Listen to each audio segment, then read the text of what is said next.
আমার কোরআনুল কারীমের ভিতরে একটা ঘটনা এসেছে, আসহাবে কাহাফের ঘটনা আমরা শুনেছি। সংক্ষিপ্ত আকারে সামনে আমি বলার চেষ্টা করতেছি।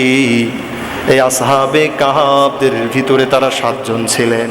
আমার ভাইয়েরা 250 খ্রিস্টাব্দে ওই সময়কাল, ওই সময়ের ভিতরে একটা জালেম বাদশাহ ছিল। এই জালেম বাদশাহ ভাইয়েরা আমার মুসলমানদের উপরে নির্যাতন শুরু করে দিয়েছিল। ওই জালেম বাদশার রাজপ্রাসাদের ভিতরে এই 7 জন যুবক যারা ঈমান আনয়ন করেছিলেন, সম্ভ্রান্ত ফ্যামিলির এই 7 জন যুবক ছিলেন। তারা আল্লাহর পথে তারা অগ্রসর হয়েছিলেন, তারা মুসলমান হয়েছিলেন ঈমানদার হিসাবে। তারা দুনিয়ার জমিনে ওই সময় ছিলেন। আমার ভাইয়েরা, ওই জালেম বাদশা 7 জনকে ডাকলো মূর্তি পূজা করার জন্য, আল্লাহর দ্বীনকে বাদ দিয়ে দেওয়ার জন্য।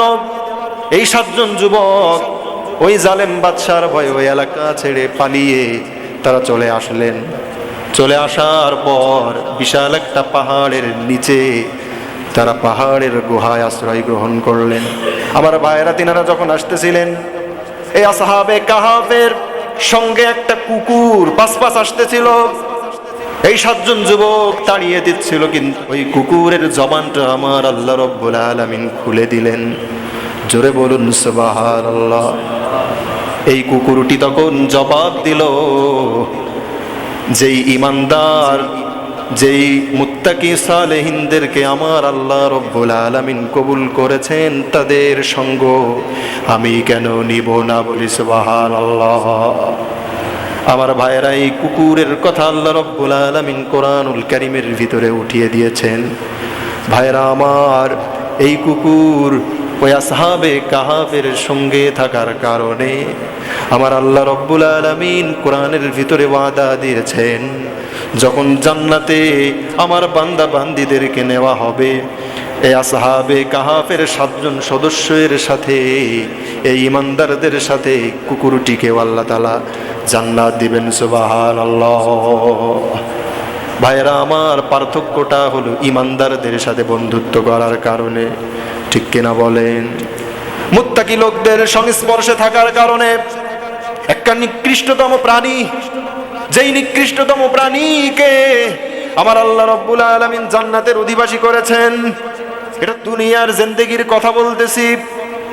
এই দুনিয়াতে থাকা অবস্থায় যদি আমি আপনি এইভাবে ঈমানদারদের সাথে থাকি, দুনিয়াতে থাকা অবস্থায় যদি আমরা মুত্তাকিদের সাথে থাকি, আমাদের শরীরে কোনো দাগ লাগবে না, ঠিক কিনা বলেন? কিন্তু দুনিয়ার জমিনে যদি লম্পটের সাথে থাকি, শরীরে দাগ লেগে যাবে। দুনিয়ার যদি কোনো মানুষ আমাকে আপনাকে নাও দেখে, যেই রব্বুল আলামিন আমাকে আপনাকে সৃষ্টি করেছেন, ওই রব্বুল আলামিন তিনার চক্ষুকে ফাঁকি দেওয়া সম্ভব নয়, ঠিক কিনা বলেন? এজন্য আমরা দুনিয়ার জমিনে ঈমানদারদের সাথে থাকবো। রাজি আছেন আলাই বলেন?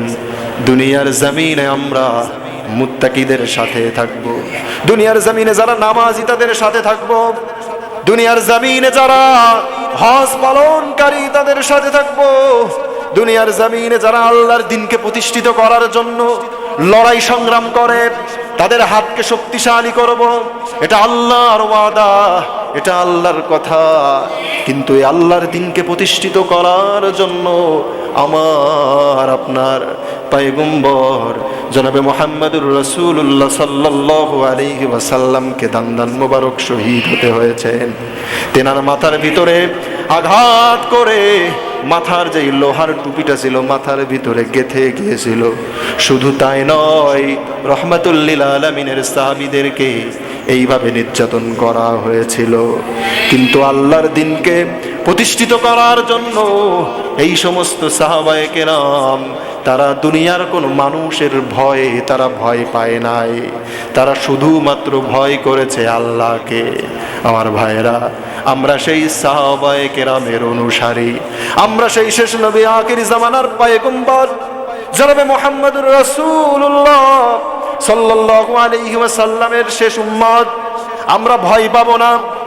ভয় পেতে হবে একজন, তিনিকে বলেন আল্লাহ ছাড়া আর কাউকে ভয় পাওয়া যাবে না। এইভাবে যদি রব্বুল আলামিনের কথা অনুযায়ী ইমানদারদের মা'আস সাদিকিন সত্যবাদীদের বন্ধু হিসাবে থেকে যদি আমরা আপনার জীবনকে অতিবাহিত করতে পারি, পার করতে পারি, নাজাতের ব্যবস্থা আমার আল্লাহ রব্বুল আলামিন করে দিবেন। সুবহানাল্লাহ।